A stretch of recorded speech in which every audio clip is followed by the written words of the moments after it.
Hi, this is Scott Wilkinson, host of Home Theater Geeks. In episode 213, AVS senior writer Mark Henninger and I answer questions from the chat room. Coming up next. Netcasts you love. From people you trust. This is Twit. Bandwidth for Home Theater Geeks is provided by CacheFly at CacheFly.com. This is Home Theater Geeks with Scott Wilkinson, recorded July 3rd, 2014. Episode 213, Chat Room Q&A.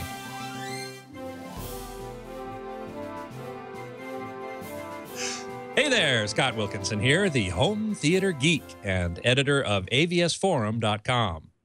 This week's guest geek is my cohort in crime at AVS Forum, Mark Henninger, the senior writer and social media manager, who is a great help to me and writes a bunch of great stuff on the forum. Hey, Mark, welcome back. Hey, Scott. Glad to be back on the show. You bet. Mark and I are just going to be hanging out, answering questions from the chat room today. So if you've got home theater questions or any kind of audio video questions, post them in the chat room. Use one of our screen names. I'm Scott Wilkinson, no spaces, capital S, capital W. Mark is, I believe, iMagic, no caps there, right, Mark? Right. IMAGIC. Okay. And just post them in there. And if you use our screen name, it comes up in a different color in the chat room, so draws our eye to it. We can find it more easily. And before we start, I just want to say that those of you who are tuned in can ask questions, because that's the whole point of this show. So we actually already started before the show began. So let's go back to a couple of those questions real quick. One of which was about DSD. Direct Stream Digital. This is the digital audio format that is used by the physical disc known as SACD, and it's also now available as a download format. It's one of what are called the high resolution audio formats, which typically means better performance, better sound quality than CD is capable of. Mark, do you have much experience with DSD or SACD, or have you spent much time with those formats? I tried to get into it when SACD came out because I've always been interested in multi-channel audio, and that was one of the things that the format promised. My current opinion on DSD kind of aligns with the cynics who say that its impenetrability is what made it appealing to record companies. And as you know, in studios, nobody is mixing and mastering on all DSD workflow anyway. So it's a format that you have to convert a project into at the end. And then what you basically do to it is make it more difficult to play back, more difficult to copy. And you create a market for specialized players. That's my take on it. I mean, certainly you can record in DSD, and there are plenty of projects that are recorded directly to DSD, but there are very few tools available to edit, mix, process in a DSD format. And so the DSD files, the data, needs to get converted into good old PCM that we know and love from CDs and higher resolution formats than that. So I don't see a lot of need for it. I also, as I said at the beginning, before we started the show, there are those who argue, well, let me first explain a little bit about how DSD works. It's a digital sampling format, but instead of sampling the waveform in 16-bit chunks or 24-bit words, it samples in 1-bit words, but really, really fast, much faster than PCM. So DSD, the basic sampling rate is 2.8 megahertz or megacycles, whereas in PCM it's 44 kilohertz or 96 kilohertz up to 192 or even 384 kilohertz. That's a lot less than 2.8 megahertz. but it only has 1-bit resolution. And so there's a process whereby there's a bunch of noise that actually gets generated, and that gets all pushed out beyond 20 kilohertz. Just beyond 20 kilohertz. So my understanding goes. And if someone can correct me, then that's great. I'm always interested in increasing my knowledge. But anyway, if all the noise gets pushed out just beyond 20 kilohertz, then you have good, clean, low noise content up to 20 kilohertz, which is the music. And then above 20 kilohertz, you have a bunch of noise. So the question of whether or not that's really a high resolution file is a legitimate question, because it doesn't go out beyond 20 kilohertz. Whereas, for example, 96 kilohertz 24-bit PCM can go out to 48 kilohertz, presumably, and have a very wide dynamic range. So that is a question. Now, DSD sometimes is captured at twice that sampling rate, 5.8 megahertz, which means that the noise gets pushed out twice as far as it did with the lower sampling rate.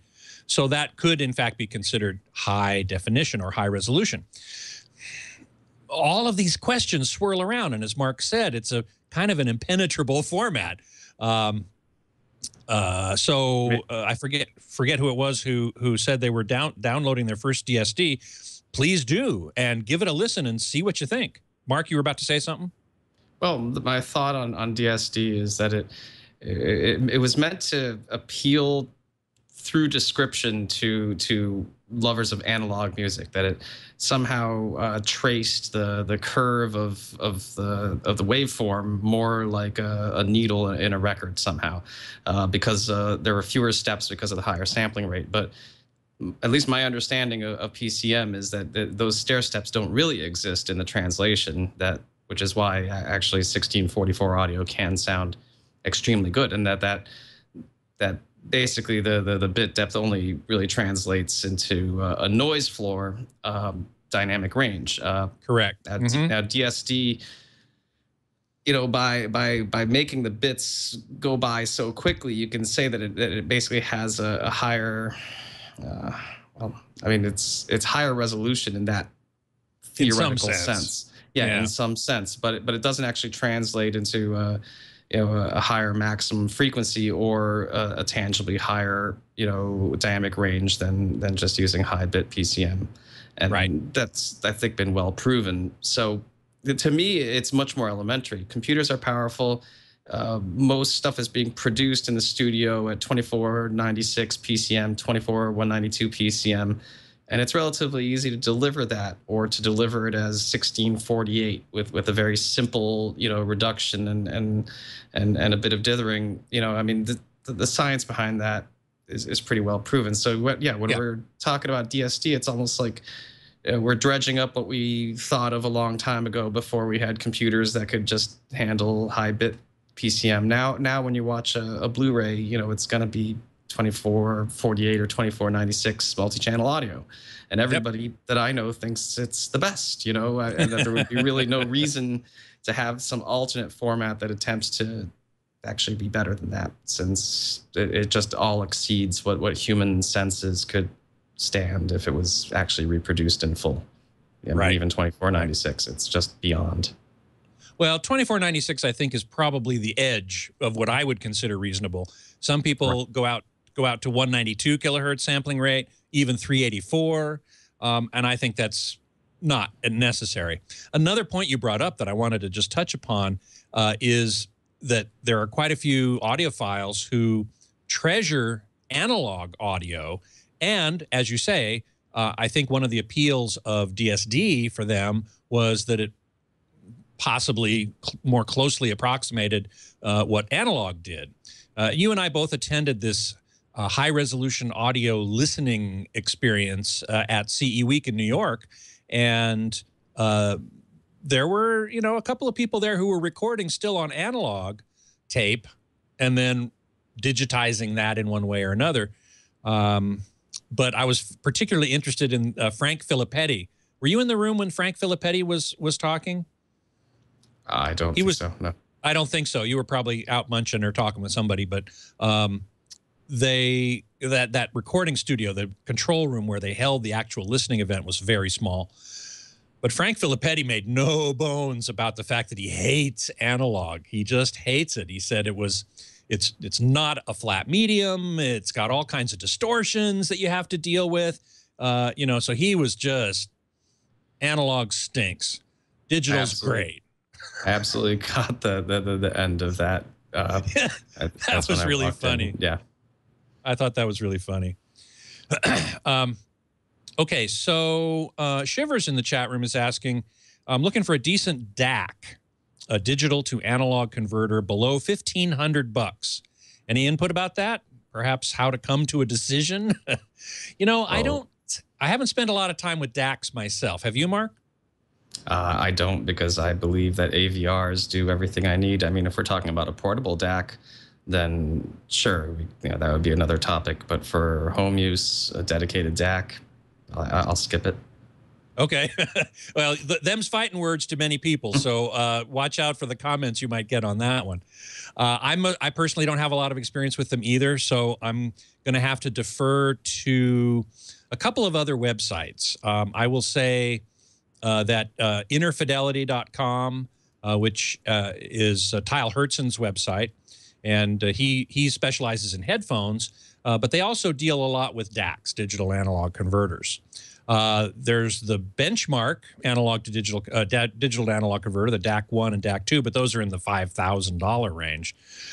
Maybe somebody in the chat room will have a good suggestion for a DAC in the under $1,500 range. Web 1003 in the chat room is asking, any thoughts on Burr Brown DACs in vintage CD players? Burr Brown is a brand, if you will, of chip that is installed in many different types of audio devices, and generally very, very well regarded. So I would say I have nothing bad to say about them. I think you know, they've gotten a ton of great press, and so those guys are they know what they're doing. Also, earlier in the chat room, somebody called for a moment of silence for plasma from Samsung. Mark, you wrote this week that Samsung is getting out of the plasma business. This after at CES, somebody asked them about, you know, are you going to stay in the plasma business now that Panasonic is out? And they said, oh yeah, we'll be doing it for 10 more years. Took them what, 6 months, and they've said, okay, we're done. Yeah, they made similar statements to me last year when they were unveiling their OLED television, which is also done because Samsung is kind of done. Yeah, well, it's for Samsung, it's done.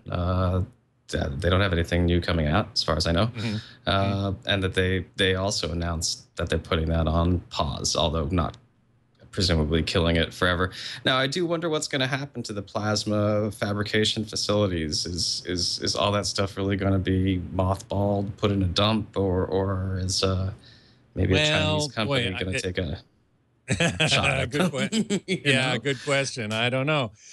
Certainly, I can't imagine they would just scrap it. I mean, it's infrastructure. They should be able to retool it for 4K LED TVs, don't you think? Of course, a bending factory, right? A bending factory, yes, like Bender over my shoulder here. Somebody was asking me if I was going to bring the Bender robot with me to Petaluma this weekend, which I'm not. What really killed plasma is you can't bend the screen. And somebody here in the chat room, NLE guy, said, so no 4K plasma ever? And I think the answer is no, never. I don't think they're going to do it. There was at least one 4K plasma made by Panasonic some years ago. It was 152 inches. the smallest plasma that you can make, it would have to be twice that dimension to be 4K. Basically, the cell size had a practical limit. So, you can make a 42-inch plasma, I think. So an 84 would be the smallest conceivable 4K plasma, and it would consume so much electricity that governments would ban it. It's a fact. Point. They wouldn't be able to be sold in Europe or presumably in California. already automatic brightness limiting was an issue with them, and you can only imagine. Yeah, I mean, why Plasma's never made it. Yeah, made it past 64 inches in the home use. Well, yeah, for the most part. Yeah, except for those professional mega plasmas. There were some professional ones at 82, I think, and 102 Panasonic made, and this big 152, which you would have to basically build your house around. Yeah. Anyway, Twilight Linkable is asking, I have an issue with my Pioneer sound system. From time to time, my digital input is not in sync with my TV when I'm watching cable, but when I switch to Blu-ray, everything is fine. For the cable box, I'm having to use a different audio input to fix the issue. Is there a way I can prevent myself, I guess, from using two different inputs and have everything on just the digital input? I guess, okay, so the Pioneer sound system is separate. Is it like an AVR and speakers? Is that what the deal is? And it's only from time to time, which is kind of odd. And my one other question would be, when you switch to Blu-ray, everything is fine. When you switch then from Blu-ray back to the TV input, is it out of sync? I'd need to know more about how it's connected in order to see if I can answer that question. So post something about exactly what's connected to what, and I'll see if I can help you with that. Web 1003, what would be my dream vintage 2-channel stereo setup? Well, that's a loaded question because I'm not really a 2-channel guy. I think, like Mark, I'm more of a multi-channel music guy. I prefer multi-channel music when it's well mixed and well recorded. For 2-channel, I've never considered myself a real audiophile because, well, for one reason, I'm a live musician. I'm a professional musician, and I play live gigs all the time. And so no amount of money is going to get me a system that can replicate that experience, that can, you know, come close to that experience, really. There was only one time when I was fooled.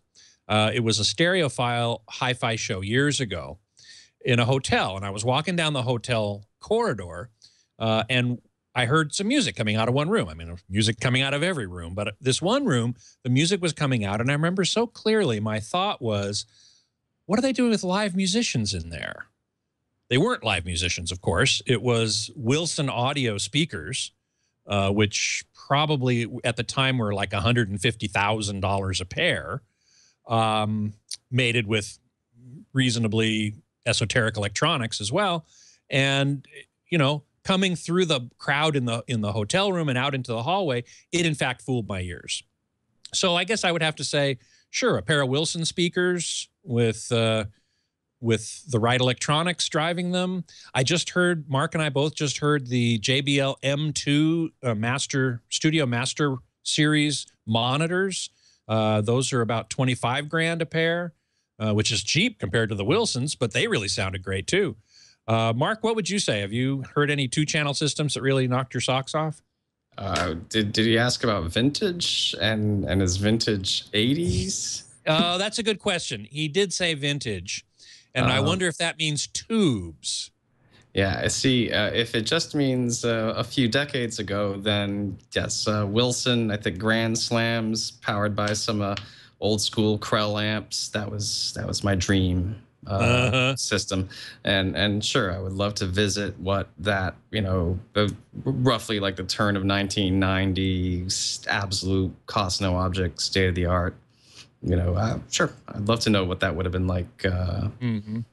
But to go more vintage than that, I think Pioneer has a very famous receiver, the something or other 1984, that puts out, I forgot, like 300 watts per channel or something crazy for a receiver. I would love to check that out with powering a pair of Klipschorns. That would be well, there you go. Fun day. Dallas Dave asks, will there be a future-proof portable player in your view? DTS, HD, Master Audio, Dolby True HD, Pono, perhaps? The Pono might very well be a great high-res player.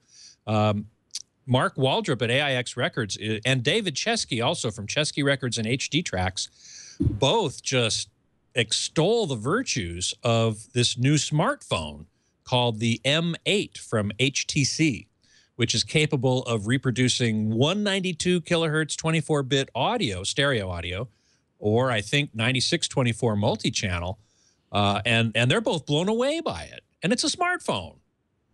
So I'm actually going to try and get my hands on one. I'm an iPhone kind of guy, but it's going to be worth checking this phone out, I think, definitely. What about you, Mark? Any portable players in your viewer? Well, I actually bought a Samsung Galaxy Tab Pro 8.4 as my portable player. I don't know if the software that I installed is actually delivering 2496 or 2492. It plays the files. You know, I don't know. Maybe it down converts them. Yeah, well, I don't know. I don't know. There's not a lot of information there. I can tell you that I don't care because it is powerful enough to drive my headphones, and that's what really matters in my view, is the quality of the preamplification or amplification. Just you know, to be able to drive whatever transducer you're connecting to it. And I chose that because it was a nice multi-purpose device that happened to also sound very good with all the headphones that I had. So I could stop dragging around a little portable headphone amp, which is what I had been doing beforehand. So there's nothing special or audiophile about it. Just a question of having tried a few tablets and concluding that it had enough juice to do what I needed to. Do what you wanted it to do. Yeah. And the fact is, the vast majority of my music is downloaded from iTunes, and I make fun of me, whoever wants to. I can't hear the difference. You know, 256K MP3, 320 kilobit MP3 versus CD. I can't hear that difference. I can't hear the difference between that and SACD. You know, maybe I'm lucky. Maybe, you know, it's good to be in your 40s. You know, yeah, I used to be able to hear those things that scare seagulls away, and now, you know, those devices are silent to me. You used to be able to hear, what is it called, the bumblebee ringtone that kids use? So the mosquito tone. Yes. Mosquito tone, yeah. Yes. Yes, exactly. Yeah, Tucker in the chat room is asking, what's the best way to break in a plasma? Break-in slides? Now, this is a pretty good question, and there are a lot of, I think on AVS even there's a program that you can download that somebody put together that has a series of break-in slides. I personally don't think it's necessary, because burn-in and image retention are not nearly what they used to be, not the problems they used to be.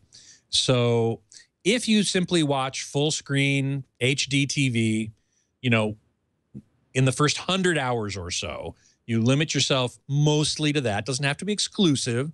You don't have to be anal about it. But, you know, if you were to watch nothing but, you know, letterbox movies with black bars on the top and bottom for the first 100 hours, yeah, you'd get some ghosting in those letterbox areas. Or if you watch nothing but news channels with a scrolling ticker across the bottom, that might cause some image retention problems. But if you just watch regular HD TV and different channels, because the channels also have these little bugs that stay in one corner or another, if you just switch around and watch different stuff for the first 100 hours and don't crank up the contrast, keep the contrast, you know, at a moderate level, then I don't think you need break-in slides. Would you agree, Mark?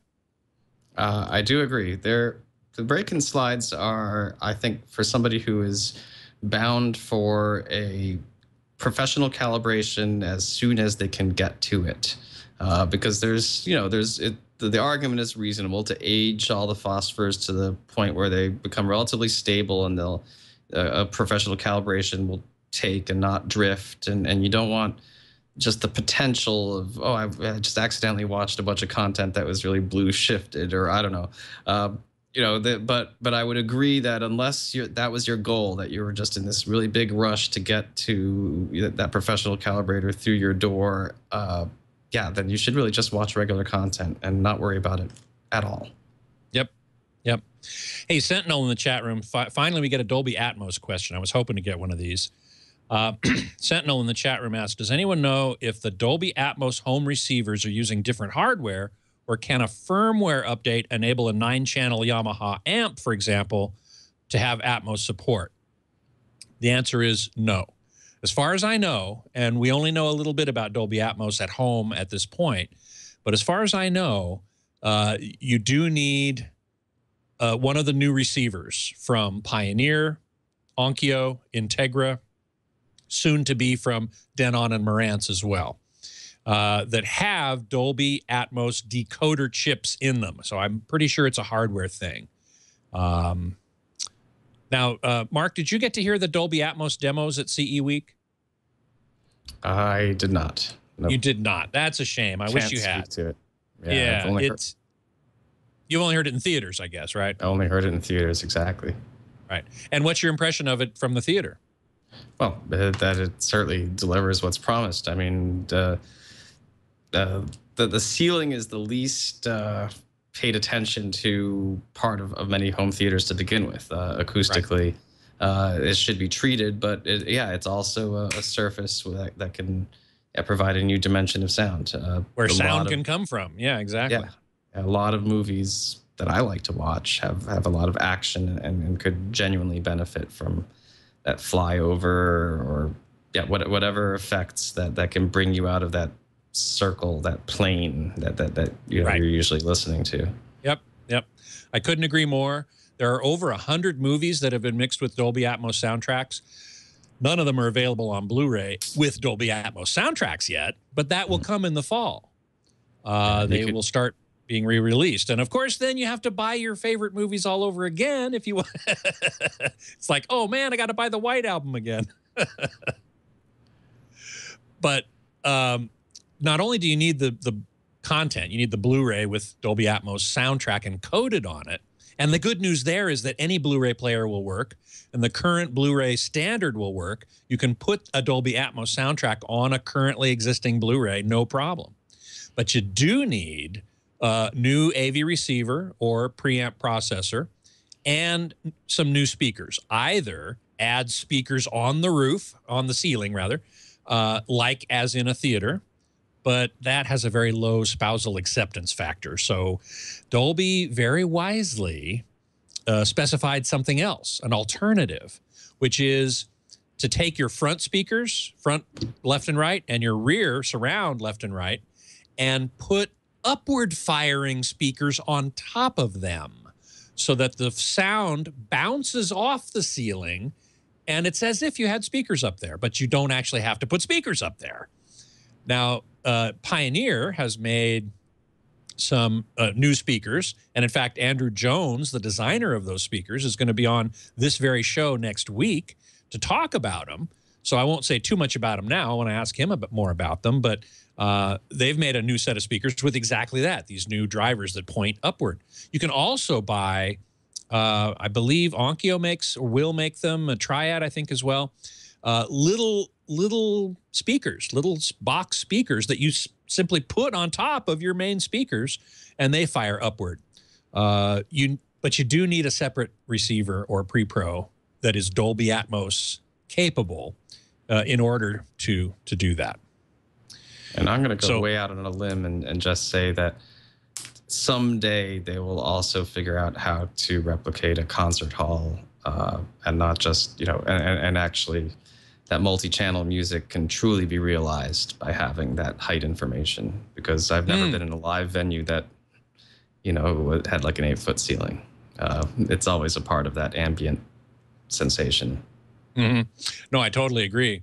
And maybe those stupid, hall, jazz, church settings in AV receivers that no one ever uses might actually have some benefit now if they're in a Dolby Atmos receiver. I don't know. I wouldn't necessarily bet on it, but, what the hell?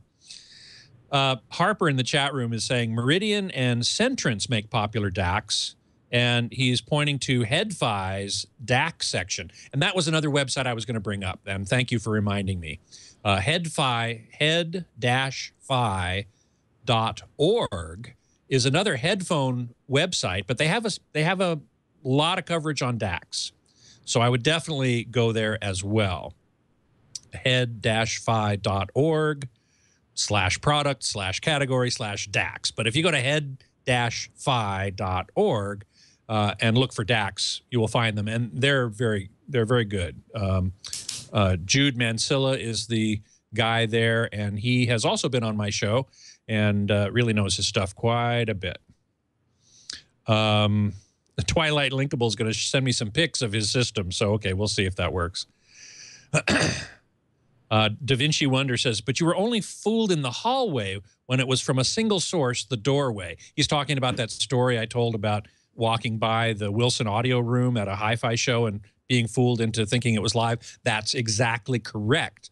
Had I been in the room, well, I wouldn't have been fooled because I would have seen that there were no musicians in there. Part of it was the sighted factor, but also the fact that it was coming through a bunch of people, through a door, into a hallway that was also crowded with a bunch of people. So not the best testing environment, that's for sure.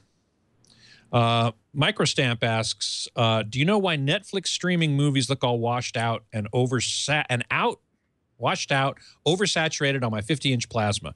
Normal TV or DVD watching looks great. Mark, you spent a lot of time with streaming. Any ideas on this one? And we're talking about watching on the same device. Yeah, it looks like it. Yeah, in all likelihood, Netflix screwed up the transfer and maybe set the video levels wrong. Mm-hmm. You know, have you found that to be very common, that streaming services kind of screw things up? Oh, yes, I've definitely seen movies that have washed out blacks and absolutely should not have. It's not that common. I've never seen it on a new release of a studio film, but back catalog, anything goes. And yeah, I definitely see that. Web7092 has posted a question for you, but they're using your name, Mark Henninger, and if you want to get Mark's attention, you really should use his screen name, IMAGIC, iMagic. But the question is, have you tried WebOS on the latest LG smart TVs? I haven't. I have not tried an LG smart TV at all. So I did see WebOS at CE Week. You and I, in fact, did an interview with one of the LG guys there, and he showed us the web, what's it called? WebOS. Yes, he did. And it looked pretty good to me. I thought it actually looked pretty nice. Now, I don't have any great experience with it, so I can't say for sure, but on casual inspection, I thought it looked pretty good. Morpheus XP asks, I've noticed a few retailers have either really slimmed down or even killed their 3D Blu-ray sections. Is 3D in the home dead already? Tough question. Vizio has removed 3D from all of its 2014 TVs. And yet 3D continues to be made. And it continues to appear in the theaters quite a bit. I just saw a preview screening of Dawn of the Planet of the Apes, which was 3D, but it was shot in 3D. It wasn't post-converted. And I thought it looked fabulous. And Mark, I think you've been a fan of 3D for a while, haven't you? I am. And what I find is whenever I see a better iteration of it, it reinvigorates me a little bit. And yes, more recent movies, I mean, I've seen some good examples of it, but I don't crave it the way I did when it first came out, and it really seemed novel. So I kind of feel like I could live without it and would concentrate on other image quality parameters. But if it's there and it hasn't been totally taken away, then I would indulge in it sometimes. And I hope that continues to be the case because with most TVs, at least with active 3D glasses, which I don't love, at least I understand that it's just a matter of putting a little transmitter and not having to put a filter over the whole screen like what I preferred, which was passive 3D. So hopefully it'll be retained as a feature because it's out there. It's on Netflix, it's on Vudu, it's on Blu-ray, and there are only going to be more movies and more content that do use it. and Yep. sometimes it's fun. But yeah, it's no longer like, I mean, 2.5 years ago, I bought a TV because it was going to be an awesome 3D TV. I mean, Right, right. And that notion is gone. I'm just glad it's still a decent TV at this point. Harper in the chat room is saying Astel and Kern does a good portable player, and that's true. I had forgotten that one. Thanks, Harper. Astell and Kern, Astel and Kern. They do a very good high-res portable player. So that's excellent there. Web 2380 says, I've gone full circle and prefer good, clean 2.1. Full circle from surround to 2.1. I like that. Twilight Linkable here has updated a little bit. TV input for cable box only. Digital input for everything else coming out of my TV. When I turn on the digital input for Blu-ray, there's no audio-video desync issue. When I keep digital input on and switch back to my cable box, I will see a desync in the audio from the video. It sounds to me like, are you connecting everything into your TV and then coming out from the TV's optical out? That's not generally the way I recommend doing things if that's the way you're doing it. Because I suppose the TV could have lip sync issues. Let's see. Oh, interesting though. Is it the cable box? When I keep the digital input and switch back to the cable box, see desync. Ah, okay. So it's the cable box that is not synced. Everything coming out of the TV is synced, if I understand you correctly. So that would mean that either there's something wrong with the cable box, or possibly that input on the sound system. In any event, this may not solve any problem for you, but if your Pioneer sound system has multiple HDMI inputs or multiple inputs of any sort, I would use that as the switcher and send just one signal to the TV. I don't know if you have a receiver or a home theater in a box or what it is, but we're starting to probably, possibly focus in on this. Web 9965. Sennheiser 414s must have tossed them when the foam deteriorated. Call me stupid. Well, I would never call you stupid, but Sennheiser 414s are great headphones. Twilight Linkable. Here's a simple one for you. If money was not an issue, what would you recommend for watching movies and listening to music? Well, Mark, I think if money were no issue, watching movies probably would be Kaleidoscape, wouldn't it? As a source? Yeah. That as of today, yeah, that's a sure. Money, no issue. Great option. Absolutely. Yeah. Especially if you don't care about 3D, because that's one of its main limitations. No 3D. They don't do 3D playback at all. Right. But a large catalog of actual Blu-ray downloads until somebody comes up with a 4K movie store, that's the highest quality you can get, and not have to leave your home. I mean, really, to be able to buy the stuff. Okay. I'm much more of a fan of instant gratification, so I could be pretty critical of that product as well. But that's pretty instant gratification. I mean, once you download it, it's in the server. It's what Kaleidoscape is basically a Blu-ray server, and it plays exactly the same bit for bit copies of Blu-rays, not low bitrate streams or anything like that. It's exactly what you would see on a Blu-ray, but it's all organized in a hard disk server. Absolutely. And the fact that there is even as a store where you can order those things and be watching the movie that same night is actually pretty impressive. Yeah. I get into a lot of trouble for my desire for actual instant gratification, which leads me to the streaming services. But yeah, as of today, there's no substitute for Blu-ray if you're quality focused about your home theater watching. And then in terms of a display, if money is no object, I would probably say if you can build money is really no object. Build your own room and put a projector and a big screen in there, and you will have a true cinematic experience. Mark, you were about to say something. I was going to say private IMAX, definitely. There you go. Money, no object. Private IMAX. I say yay.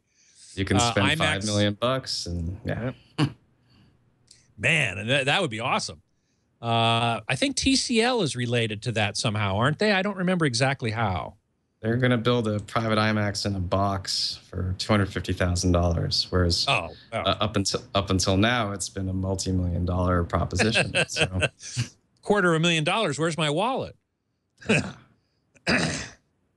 Web 9965 makes a good point. Make your plasma last by setting it to its lowest power output, that is, not dynamic or vivid mode, and occasionally running the scrolling screen burn protection.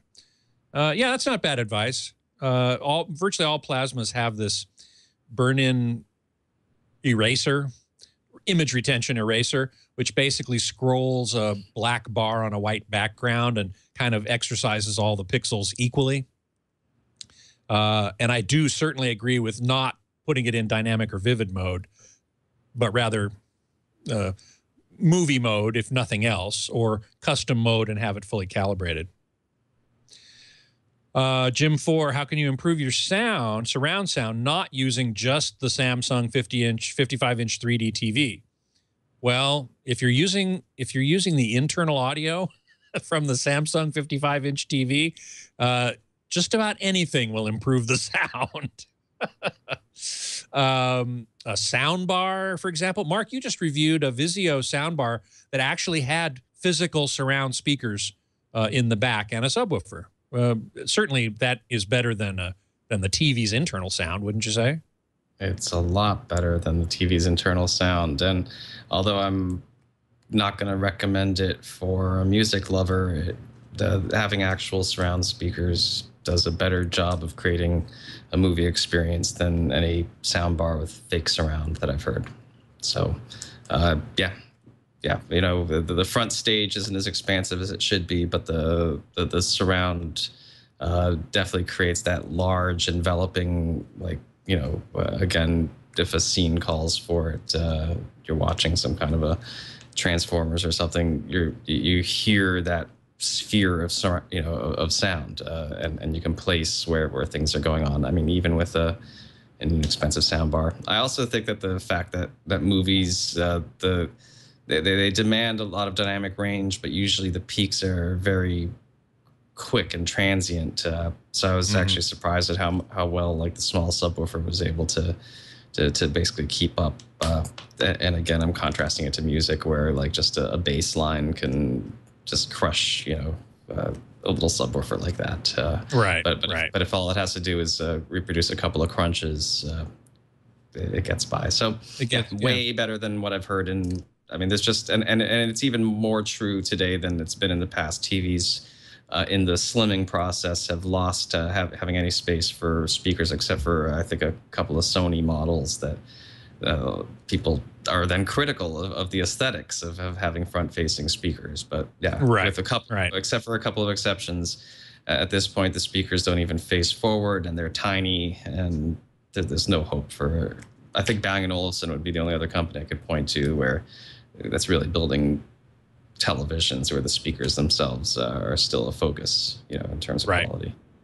Right. And then, of course, the next step up from soundbar system, even one with separate surround speakers, would be a true surround sound system. And Web 0765 asks, I have an ST60, congratulations, Panasonic ST60, very nice plasma.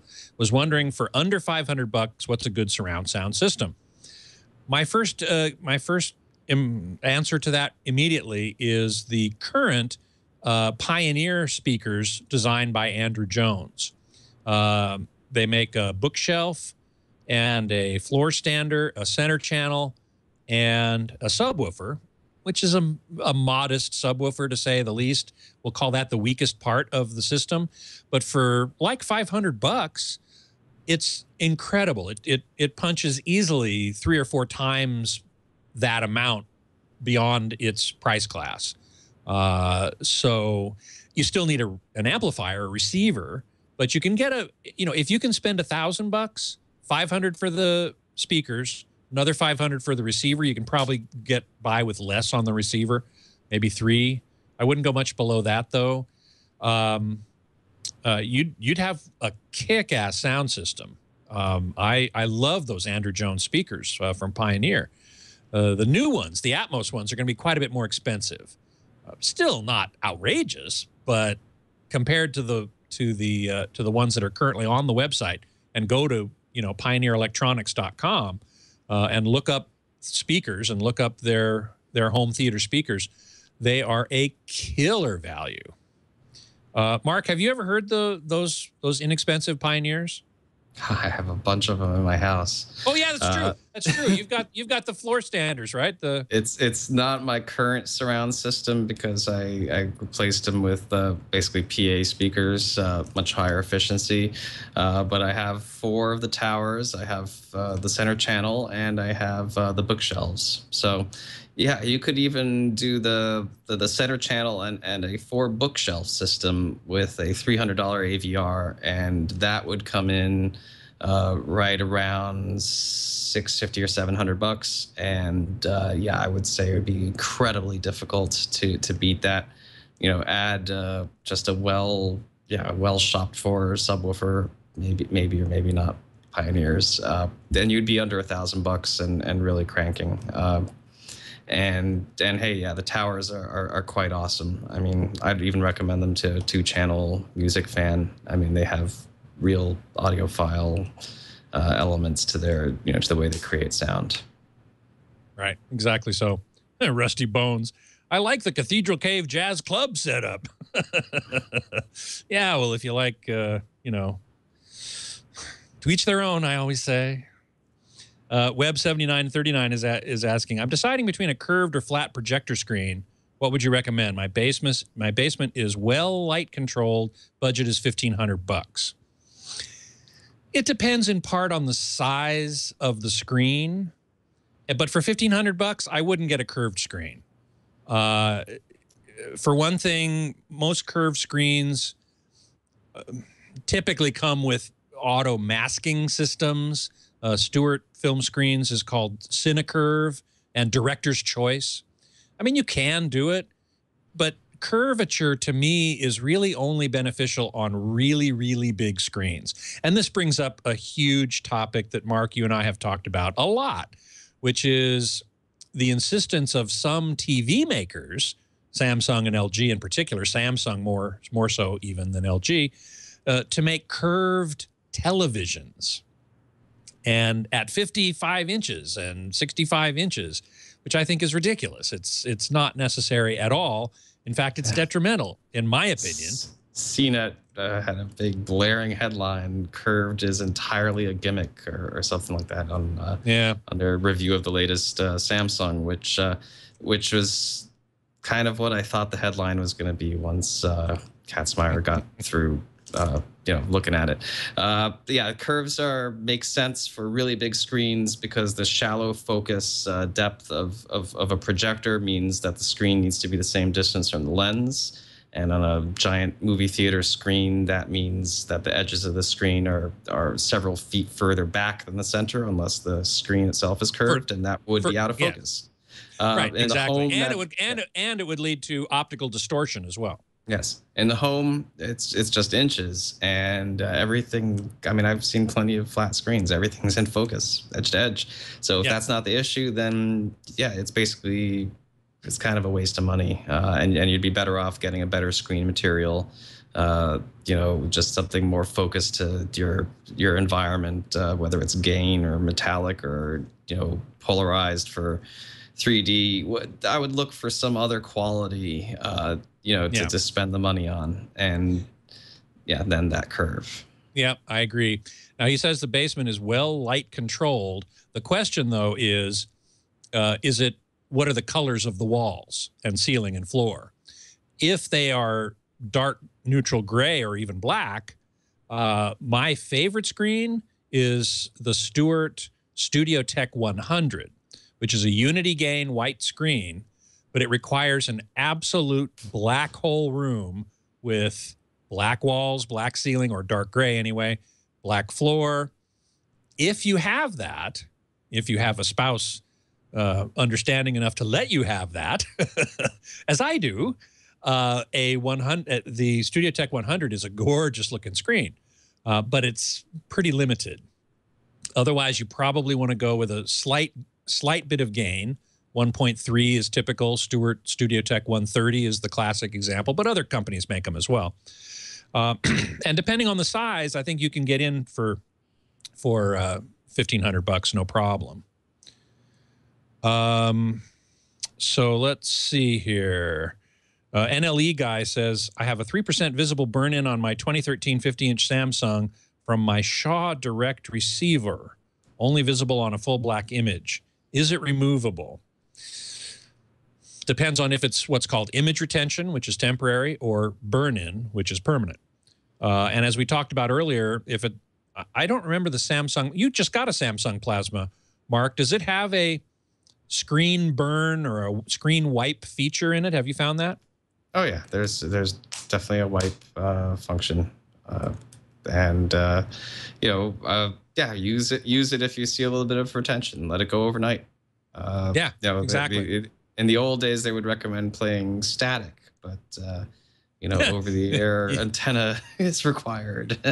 Right, and a tuner that can be tuned in between channels to a static channel. Yeah, but the wipe does. I mean, there's nothing else to do, and the more you run a program like that, the more likely you'll be able to recover from an image retention issue. Yep.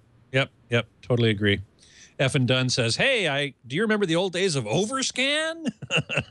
I used to consider it bonus content on my studio monitors. Evidently, all the TV. Oh, no. All the TV makers remember it because they include it and they set all their TVs with it on. Yeah, it's like, what's going on there? It's true. It's true. The TVs all include overscan, which basically what it is it's taking the image, scaling it up slightly, zooming in slightly digitally, essentially, and cropping off a little bit of the edges. Why do they do that? It doesn't make any sense. I always say, when you buy a new TV, go in, find the overscan control, whatever it is, turn it off. Because you lose resolution because of the scaling. You lose some of the picture around the edge. So it's really not a good thing. So let's see, NLE guy, Netflix problem resides in the video level on computer not matching video level like Western Digital Player crushing black on MKV and MP4 files. Well, that's a very good point. The difference between video black and computer black, they aren't the same. And so if you don't have things set up properly with what the signal is coming in and what the display is displaying, you could end up exactly with that problem of a mismatch of whites and blacks, but it becomes more of a problem, I think, in the blacks. Let's see. Twilight Linkable says, I'm going to have to tweet your video on Twitter. Do I have a Twitter handle? I do. It's HTGeekScott. But also, and perhaps more important, is the Twitter handle AVS Forum, which, Mark, you manage that, and I'm very glad that you do. Yep, I tweet out all our stories. Mm-hmm. And Web 79. Sorry? Oh, yeah. At AVS Forum, is it? That's it. I will mention that again at the end. And Web 7092 says, could you give your opinion on which display technology will be able to support 12-bit or greater video precision? Great question. I hope and long for 12-bit and greater bit depth, because that will allow high dynamic range to be displayed without banding, without when you see minor transitions between one shade and another of a particular color, especially in the low end of the brightness range, then you start seeing these bands of solid color and it looks weird. You increase the bit depth and that goes away. As to which technology is better at it, can't say that I know. Any of them should be able to do it. Certainly LCD can do it. Plasma doesn't matter anymore. OLED, I'm sure can do it. Don't know about DLP. I'm sure it can. It's just a matter of the processing and the electronics to support the greater bit depth. Dolby Vision, which is Dolby's version of high dynamic range, uses 12 bits, or would like to anyway. Their early demos might be 10-bit. Certainly the Vizio demo was 10-bit. But I don't think there's a limitation on it in terms of which technology you use. Unless, Mark, do you have any other thought on that? Well, I guess LCDs have the brightness, but other technologies, I mean, direct emission LEDs, I think, is what we'd like to see, because there you can go beyond OLED in terms of ultimate brightness and still have the ultimate blacks, but that's not a technology I expect to come to market. I mean, just looking at the price of what LG is going to have to charge for an OLED, I don't think there's going to be room for another technology to try to get there. I agree. I'm a big proponent of high bit depths. Banding is a very distracting, artifact, and I've been shooting HDR photos for a long time now, but we've had to use what's called tone compression to just be able to display them on regular monitors. In other words, you're catching the information, but you're bringing it back into the Rec 709, gamut and dynamic range. I would love to see displays that expand beyond that and can truly show that content, properly. But I would be the most enthusiastic to see OLED succeed. Maybe just get a bit more peak brightness out of the technology while preserving longevity. I mean, it looks like it's where plasma was when plasma was beginning, with the relatively short lifespans and limitations that were, I think with all TV technologies get surmounted. Get better with age as they get developed and refined. I agree. But it's really easy to see that LED is going to get there first, and that the only hope for LED TVs to really have a great quality would be true full array local dimming on IPS panels, which would mean that you would have a very wide viewing range and still the ability to get deep blacks that are very localized. Well, shall we say relatively wide viewing angles? Relatively, it especially, and never even match with plasma.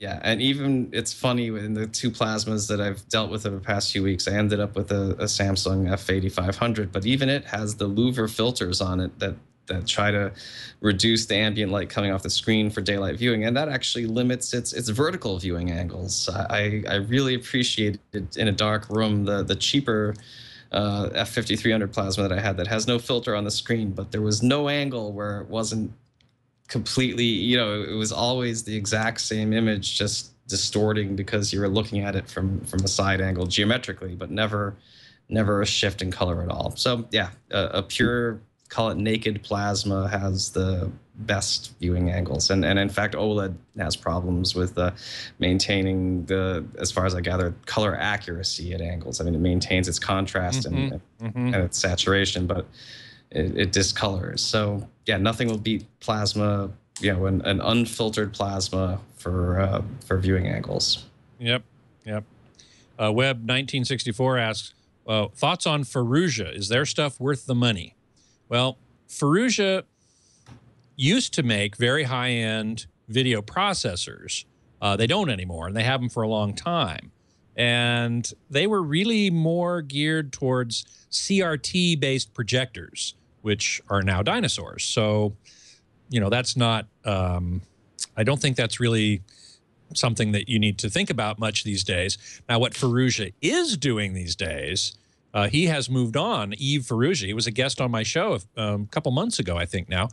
And he is working on a system whereby he can take a digital video stream and reduce the bit rate that is required to transmit it without reducing the picture quality. And it's really quite ingenious. I mean, the guy's a genius. And if you haven't watched that, pardon me, if you haven't watched that episode, I recommend you do, because he's a very smart guy. And what he's doing with this video bitrate reduction is very interesting. But that's not going to be something you can buy. Maybe somebody will put it into an external box, but for the most part, it's going to be a chip that gets built into devices. So that's about all I would say about that. F and Dunn says distance from the screen should be considered too. Always. You should always consider distance from screen. And if you're, I think this goes back to the curved versus flat screen question. And certainly if you're sitting really close to the screen and you're right in the center, then a curved screen could give you a greater sense of immersion. Oh, you got me thinking. Well, yeah. You know, in my recent experience with 4K TVs, it's very nice to get close and scrutinize it. But it's also true that all of these are LCDs, and I've happened to notice that when you're relatively close to an LCD and it's using a vertically aligned panel, then the contrast actually drops off right when you're looking at it, even if you're squared up directly against it. So the one situation where the curve works in that context is if you're using a TV as a computer monitor and it's LCD based, just to prevent that viewing angle effect, you know, from taking hold. So it actually does solve a flaw in LCD's performance. In terms of being a computer monitor.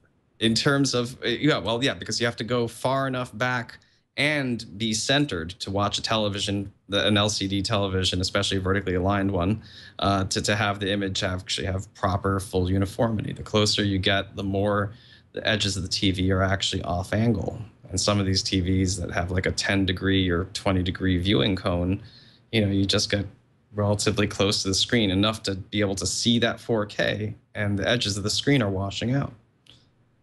If it's good flat. point. Yeah. Excellent. Just we're out of time here, so let's see if we can get one more question in. Sandblaster is saying, with the summer heat, I need to run my window air conditioner. Any way to mask the sound with my receiver in the room without noise canceling headphones? Boy, not that I know of, unless you were to have some sort of noise canceling box. Hey, here's a great Kickstarter project. A little box that has a microphone in it and either a speaker or an output to your receiver that adds a phase inverted, whatever is coming into the microphone, phase inverts it, sends it out, adds it to the sound that is coming out of your speakers from your TV, would work just like noise canceling headphones. I don't really know if that would work, but got me thinking. I've read that they're working on localized noise cancellation for restaurants. I mean, just happens that my wife. Wouldn't that be a great idea? Your wife is a food critic, right?